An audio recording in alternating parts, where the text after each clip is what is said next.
440, we had a lot of great response to the nearly year-long journey for our two DNA test subjects, Clint and Sue, who were both adopted at birth. One emotional response hit very close to home, Pat. That's right. John DeLora is our editor on Good Morning Tucson. He was also adopted at birth and was moved by watching both Sue and Clint find and eventually meet their birth mothers using DNA test kits.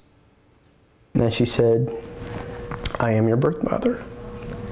And that was it was pretty remarkable. For 47 years, I didn't know anything, and literally within 72 hours, I had found her. And their stories of discovery inspired John to think about his own life and being adopted as a baby. In the stories, what's happened since then, they really seem to have kind of filled a hole left behind.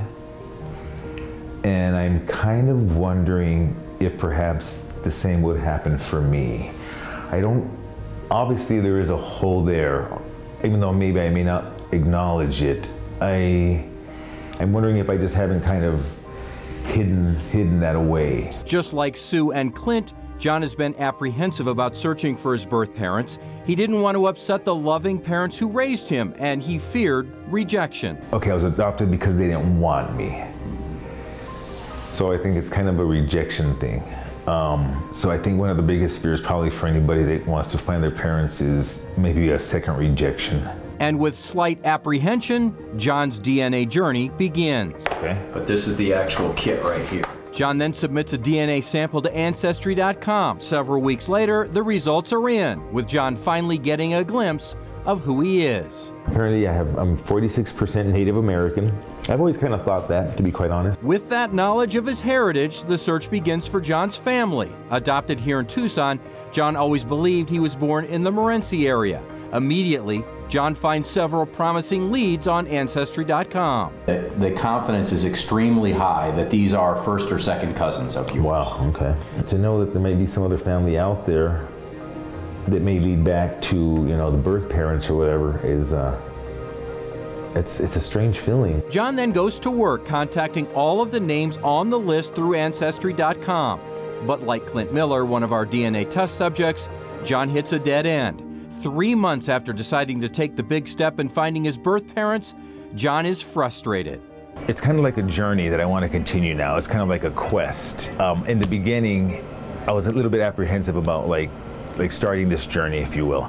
But now that I've kind of hit those roadblocks and stuff, now it's more of a quest. I kind of really want to find out now. I'm more determined now to find out what's going on, or where they are, who they are, just to kind of find out who I am, I guess what it comes down to.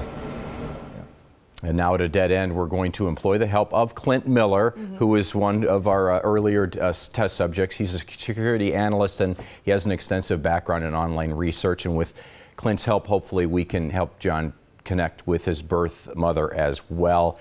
The problem with Ancestry, it's a great site, but everybody has a username, and not everybody checks all the time. True. And John ran into a few problems with people not responding.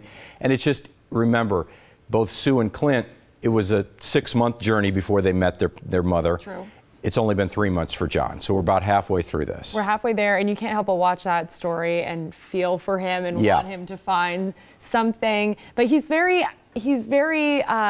not anxious about this situation. Very low key, and low-key. He's just going with the flow. What comes, yeah. what comes. And I think that helped that he watched the other two go through what they went through. We'll see what happens.